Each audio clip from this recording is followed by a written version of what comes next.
I love girth. Love girth. So when I see other guys with girthier than me, I'm like, oh my god, I wish I was girthier, which is crazy. What's not crazy is now I can be. Hello, hello. Here we How go. are you? I'm excited. Come on over. Okay, let's let's have do some it. fun. We're really focusing on penis filler, and it's not about length, but more about width, right? Yeah, so the procedure is going to make you thicker when you're both flaccid and erect. Most average size guys, I do 15 syringes. Someone's way bigger than that. Oh my god, my dick is bigger. Are most of your clients gay? Half of them are straight. You're gonna just lower down pants enough to have your butt out. It's a bottoming hack. That's like what I explain it to people.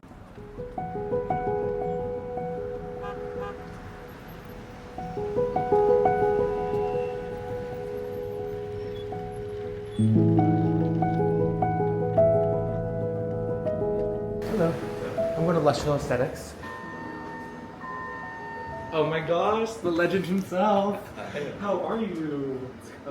Thanks for doing this. The camera is on. Always. I'm excited. Good to see you. Since January. I know, you look great. You don't age. Stop. No, you really don't. Like, I was Chris. I was looking at pictures of you from like back in the day, and I was like, you look exactly the same. Yeah, it's all thanks to Chris. Wait, so today you're gonna get the filler? Yeah. And you know what's okay? So I've had it in my scrotum. So I've had GirthFill. I do have girth envy, and I am girthy. You are. We all know that. But I still look, and when because I love girth. Love girth. So when I see other guys with girthier than me, I'm like, oh my god, I wish I was girthier, which is crazy. But what's not crazy is now I can be. Hello, hello. Here we How go. are you? I'm Come excited. on over. Okay, let's let's have do some it. fun. Thank you for bringing me here. I'm so excited to be here. InjectorChris, you go by, right? Yes, that's correct. InjectorChris. Hey everyone, it's InjectorChris here at Lushful Aesthetics. And today we're going to be doing HoleTox. And today we're doing TED hair restoration. And today we're doing some smile line filler. I'm sure you watching already know what we're doing here because of the title of the video, but we're really focusing on penis filler and also something called HoleTox. I'd known this existed, but I hadn't ever like looked into it, and I'm just fascinated with where fillers can take us these days. They can definitely take us to a lot of places. How did you even think like, oh, this could be a smart niche for me to get into? I certainly did not invent this. I did not invent penis filler. People ask me like, oh, when did it start? Well, it really started more in Asia, probably around like 15 years ago. But a lot of things have changed since then. Back in the day, there were a very limited amount of fillers on the market. Now there's a lot more options. The early fillers that existed were too soft, too squishy. They just did not look and feel natural. Now we have a lot more robust, thicker fillers that they really look and feel very natural. I've talked to so many different men, and there's so many different reasons why guys do this. It's important to sort of destigmatize that not everyone who does this is also insecure with their penis size. Because there's plenty, the majority of guys that come in here are average size. Yes, some are smaller and some are also bigger and some are also big, and we'll be seeing one of those. And we'll be doing I'm excited. that. Yeah, it's gonna be really fun. So it really does vary a lot. The same thing applies to what we see with women getting work done. I mean, not every woman who gets breast implants has small breasts, right? So I think it's kind of just figuring out what it is to make yourself feel even better. Pants and underwear can come off. I know you want to keep your sweater on because it's cold. Chris, you notice how like I'm girthier here than down here. So what I would love is for us to be like, for it to be more like Tapered. So usually what I do actually is I usually make guys a bit more full towards the base Yeah, and and then that's what I slightly need. taper it. See? So like going past here really isn't going to be necessary for you. So basically like we're treating like almost 3/4 of your day. I always basically will focus on making the base thicker and then slightly more tapered because it's and that's all what I about need. proportions and it not throwing Right? off what things look when like. we're looking at it, it looks 1000%. This is where you're thickest. yeah. And then you're a little bit thinner towards here. Not Yeah. like thin, but like obviously it's naturally And already it would look better. It would look so hot. Yeah. It already looks hot. Oh my god. I'm like getting heated up in here. People sometimes like to come in, whether it's their face or their dick, like, I like how this one looks. And I was like, well, it looks nothing like your penis, so it's not going to look like that either. And it's not about length, but more about width, right? Yeah, so the procedure is going to make you thicker when you're both flaccid and erect, but it'll also make you longer when you are flaccid. Because the filler will prevent you from fully retracting, you will hang a lot lower. That's a big reason why guys do this too. Is not just like how big they look when they're having fun, but also their confidence in like locker rooms, in a Speedo with their bulge, nude beaches, you get it. People sometimes feel very insecure with just, even if they are larger, like if they're very much like a grower and they feel like they're very small when they're flaccid, that is a big insecurity for a lot of men. If someone has a micro penis, can you help that? That's a great question. It really varies. Most of the time, not so much. Micropenises is defined by being below a certain size. I believe that the exact amount is 3 inches erect. So if they are 3 inches erect, I can put a little bit of filler there. If they're even smaller than that, it just gets more challenging. There's really nowhere to put it. What I really pride myself on is like not just like filling, but like sculpting.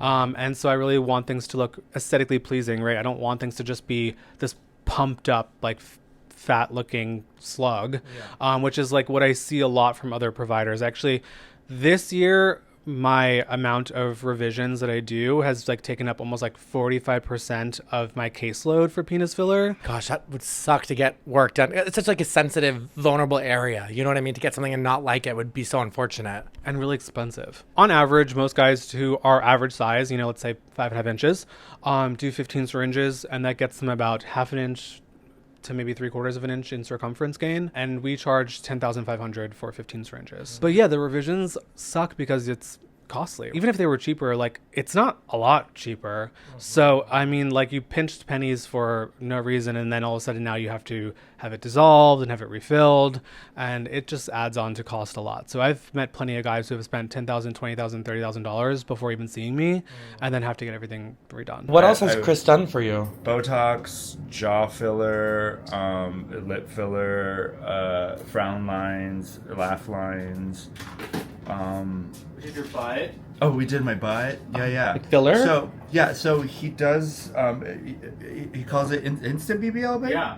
So No there's this thing. just filler. Yeah. So every man, even you, like have this divot. See? Right Yeah. here? And that made me very self-conscious. So he filled that in. So we're going to do a little bit of nerve block. This will be the only thing he'll feel today. And I'm going to cover his whole penis with numbing cream.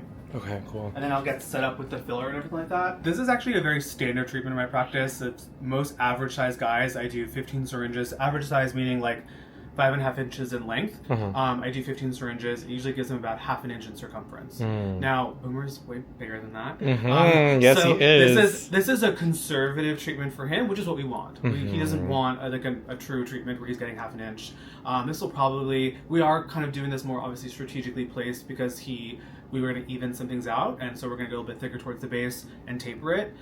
So I think that towards the base he might gain maybe almost half an inch, but then other areas might gain only just like 1/4 of an inch so that it's nice and tapered throughout. Are most of your clients gay or across the board? How does that work? Yeah, that's a great question. So actually, half of them are straight. And these days I feel like I'm starting to see that number become a little bit more straight than gay. And in pretty large age demographic as well. I would say 30 to 60 mostly, but I actually have also had a couple guys now, late 60s and early 70s doing this. Wow. And they're so fun. They're so funny. And actually, all the ones in their 70s have been straight. They are so funny. This is like their Ferrari. Like they're like, oh my God, like if I would have known this was a thing when I was younger, if we could have done this, like this is just the coolest thing. They're like, I'm so excited to be doing this. And it's like, they're just here for a good time. I love it. Are there risks involved?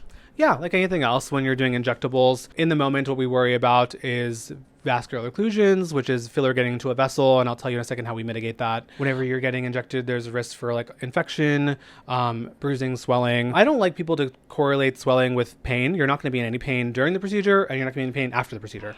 You'll be completely numb for it, and then when you're healing, you're not walking around in pain or very sore. Like it's very mild. Only if you were to like touch it very firmly that you would feel some sort of discomfort. So it's actually a really, really safe procedure. And there's definitely far more risky areas that we inject regularly, such as like temples or like smile lines that are much more close to, dangerous vessels that we can occlude. Are you nervous? I'm not nervous. No, it just is funny because when we were talking about this and I got my scrofill, we were so like, we're like, oh no, we're not doing this too. But then you came along and he was like, oh wait, that would be a great video. Yes. And it's not even that it's going to be a great video, guys. Like, I admitted to you earlier, like, and I don't think I've admitted this to Chris, like, I still have girth envy. Hmm. Like, I prefer girth over length. Like, Everyone does. I love Yes. really? You think I so? do think so. Really? I like a meaty dick, like a Yeah, yeah. girthy. I like when it's heavy. Yeah. Right? Yeah, it's already heavy. I We can't know. imagine how much know. more heavy it's I gonna wish you be. could show it on Because here, my but- balls are way more heavy now. Because of the scrotum Because film. of the scrofill. Scrofill. But it's so pretty. Mm. It's so pretty. It also makes the skin look nice, right? And yeah. It is nice. Yeah. I actually will put everything into one big syringe, and then I will mix it with a little bit of saline just so that it's nice and smooth as I'm injecting. And then I'll transfer it over to 3 ml syringes, because that way I'm not injecting one syringe at a time. One syringe. Right. It's just- Smart. Right, so I'll inject basically 3 mLs at a time. I'll Mhm. transfer this over to a syringe and you'll see me do it. I can pull from just right here. So normally for most people, we actually give people laughing gas for this procedure. Hooper doesn't like laughing gas and he certainly won't need it. So this actually could be kind of cool because you're going to see it without it and you're going to see how easy it is even without laughing gas. For sober people, Yeah, I was gonna say. Yeah. you don't need the laughing gas, and that's the reason why I don't do it, because I'm sober and laughing gas is technically a narcotic, right? It's not a narcotic. It's no, not, but but it is medication. But kinda- it's not a narcotic, but it's a mind-altering substance. Did TSA stop you for your penis? They stopped Justin. They stopped me. I think maybe. I don't know. Maybe it's just in the system. They were like, oh, wait, it's her again. Wait, why are they stop them? Because of the filler, like Because No, if it's- it's- no, if it's just very you're big. So you're so big, they think it might be like a weapon or something. Yeah, down basically. Yeah. Okay, Like got one it. time, I left my cock ring on, and then one time I had just filmed, and I still had Trimix a little bit. Trimix. Yeah, so if he walked So- in like this, he definitely would get flagged. Yeah, because it's Because way bigger the than- square basically only goes up to here. Feeling very numb. I mean, yeah. When I'm on Trimix, it already feels like. I'm pinching you right now with my nails. You feel it? Oh no, I don't. Yeah, I'm squeezing you between my nails. Yeah, yeah, I- pretty firmly. Yeah. then yes, I'm numb. Are you still doing adult film, or now are you mostly just DJing, right? Mostly just DJing. I haven't done studio porn in almost 3 years. I just started my own website, which is more of it's like my personal only. It's called foreskinmafia.com. And it's fun. It's been going. It's slow, burn. But it's like You need t-shirts. I know, and hoodies. Yeah. Hello, foreskin.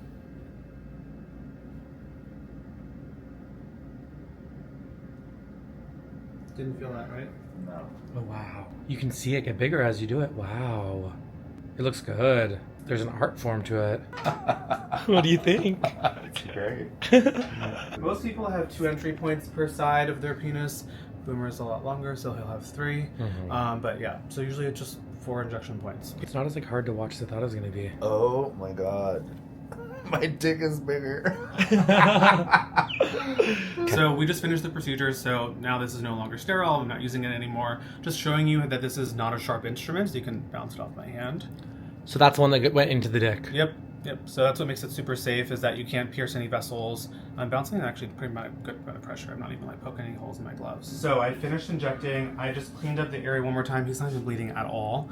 I'm going to put a little bit of Vaseline on because I just put disinfectant on him. And then I'm going to wrap him up with some sterile gauze. He'll keep the wrap on until bedtime. He'll take it off, he'll shower, and then he'll put more Vaseline on. He'll be all set. What's the healing process like? Because I saw online you can't masturbate for a week, right? Yeah, so I think that'd be hard. I mean, this is TMI, but I can't imagine not masturbating for a whole week. I found in my experience over the years of doing this, the best way to explain it to patients is that it's 3 days of a hard nose to hot tubs, pools, saunas, beach, sex, masturbating. And that is really more so about like risk for infection. Like we don't want the cannula port to open up. We just want things to stay very clean and things to stay put as it is. That first week is when things are kind of like not great looking, swollen, and it's not painful, but just like not aesthetically pleasing. After that first week, a lot of that swelling is gone, around 50% of it. And then I say around 3 weeks, you're about 90% healed. But I will say that closer to 6 weeks is where you really are like 100% healed. It kind of takes that extra 3 weeks for kind of like that last 10% to kind of settle out. And it's really just more like just residual swelling to kind of all come in. Hi. Hey, I'm Matt. Nice to meet you. Nice to meet you. What's your name again? I'm Christian. Matt, nice to meet Nice to meet you you. as well. you tell me about HoleTox? Yeah, so HoleTox is essentially a trademarked name for anal Botox. Again, I did not invent anal Botox. There's actually 20 plus years of literature on the efficacy of anal Botox. Most of it is about helping to heal chronic anal fissures. We use it here at Lushful Aesthetics more for kind of like generalized anal tightness. So people who are trying to feel more comfortable with bottoming, or people who've been injured in the past and don't want to get injured again. It basically helps to relax the sphincter muscles. People always ask, no, you're not going to shit yourself. You will retain all functionality. It's just a little bit more relaxed so that things feel more comfortable. I was thinking about that also, and I brought it up to a friend, and they're like, but you don't want your butthole to be loose. And I was like, does it affect your looseness like when you're having sex with someone? Yes, in theory, you are looser, right? Like, because it is relaxing those muscles. It doesn't mean you are loose, right? You are looser. It does not automatically just stretch out your muscle or stretch out your skin where it makes the hole bigger. It allows the muscle to accommodate easier to what is put in it. It just allows you to accommodate without as much difficulty and pain. Does it hurt? To get it done? No, not at all. And what does it feel like after? Does it feel like easier to have sex, or? Yeah, I think like it feels different than like when you get it in your face, because like when you get it in your face you sort of feel that like frozen feeling where, like you can't do this and like raise your eyebrows and stuff, but it just like relaxes it. I don't really know how to explain it much. It just makes it feel easier to have sex. Hello. Here we go, round 2. I'm excited. You ready to join us for some HoleTox? Are you only a bottom, or are you verse? Bottom. I feel like the bottoms that I see for HoleTox that already have been bottoming are actually coming because they've had a prior injury, or they're maybe with a partner that it's now pushing their limits and they haven't had that before.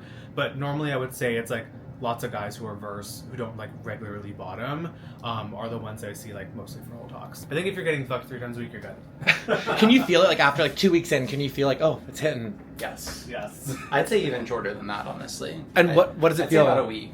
Yeah, that's what people tell me. It feels faster than face. Like the face feels frozen within days, but after a week it's like, oh, I'm like, it's a bottoming hack. That's like what I explain it to people. This is my Botox. So this is for the internal sphincter. It's a longer needle. People get intimidated by this, but most of that needle is not going inside of you. So for perspective, just the tip, like just the tip, just that much. Okay. It's because it has to go through the anoscope. So this is the anoscope. If you imagine, I'll put lube on it. So I'll slide on in the hole like this. I'll put it all the way in. It's very tiny, and then I will pull this bad boy out. And then I'll slowly pull out till I see right around there, the internal sphincter will wrap around over here, and I'll see it. And then I will inject through here. You're gonna just lower down pants enough to have your butt out. I'll put a drape in front of you just in case of anything there, because YouTube can't show anything. Yep, that's perfect. Yeah, sit back. And then scoot back as far as you can. That's perfect. Lay on your side. Fantastic. Oh, you're wearing a jump shot. Perfect. All right, so a little bit of pressure. Just gonna be very gentle. Just like that. Yeah? So easy. So easy. And then what I do for people now these days, I put in a little suppository on the inside. This helps with inflammation. Do you get any negative feedback towards what you do, and what is that negative feedback? Yeah, that's an interesting part of being on this journey into a space that we are destigmatizing. Early on, it was a lot more harsh. Now I have to say we have broken through a lot of stigma, and I think that it's calmed down a lot. Like a lot of that sort of negative feedback from what people leave on comments on Instagram or what they'll DM or anything like that. Early on, it was definitely people like addressing like, oh, you're playing on people's insecurities or you're making people feel bad about themselves. I'm like, I'm not saying any of that. It's an option that's available for people, just like getting their lips done, just like getting Botox done, you name it, right? It's just another thing that exists now. No one's saying you have to do it to feel adequate. It's just something that if you want to feel like you will have a boosted confidence by doing something, then that's an option that is safe for you with someone who does this regularly. Yeah, I was thinking about that on the way here. I was thinking about like how the audience will react to what you do. And I was thinking about, you know, the pushback I'm sure you get. But it is really like, if you have an insecurity, let's say it's wrinkles on your face or whatever, it's like, then you get like, great, get Botox if you feel like that's going to make you feel more confident and secure in who you are. I mean, that's really everything, right? I mean, we're only here once. And so I think that if there is something available to you that's within your means to make you feel happier and live a better quality of life, then I think that that's a great option for you to explore, no matter what it is. I had such an interesting time with InjectorChris, and I think even spending time with him and watching the procedures broke some of the stigmas that I have about the procedures, you know, because I really do believe that in this day and age, you know, if you're insecure about something, whether that be, you know, your wrinkles in your face or your breast size or your penis size or whatever it is, and if there's a way to fix that safely and you can afford it, then I think, why not? Of course, I'm a very firm believer that you should do your due diligence when it comes to finding the right person to do these procedures for you, because they all come with risks, of course. But leaving InjectorChris's office after seeing him do those 2 procedures, it made it just feel so much more normalized. I have mentioned this in a couple videos before, but I am starting a free newsletter called Color, which I'm so excited about, and I hope you sign up for it. The link will be in the description box, but essentially it's going to be a newsletter where I can, I don't know, open my life up to you a little bit more. I feel sometimes constricted with just the amount of episodes I can do, or just that these are interviews or whatever. And I travel so much for my job, and I have so many experiences that I want to talk to you about that maybe aren't right for the format of an episode of my YouTube channel. So this will be a great way for me to connect to you, share a little more insight into my life, but also, you know, a little more about traveling, where we're staying, what neighborhoods are good, just all different kinds of stuff. And again, the link is in my description. I'm leaving for Asia in like a week and a half at this point right now, and I'm so excited. Me and Sloan are going to Hong Kong and then to Vietnam, and then I think back to Thailand for a little bit, because we loved Thailand so much last time, and there's so many interesting stories for me to film there. So that's a really inspiring aspect of going back to Thailand. But I'm really excited to travel and to film some new stories and some new interviews and some new ideas. So if you live in Hong Kong or Vietnam or Thailand, make sure to email me. I hope you're having a great day. Thank you so much again for watching and always supporting me. It really means the world to me. Thank you so much. And yeah, I will see you soon with another video. Okay, bye.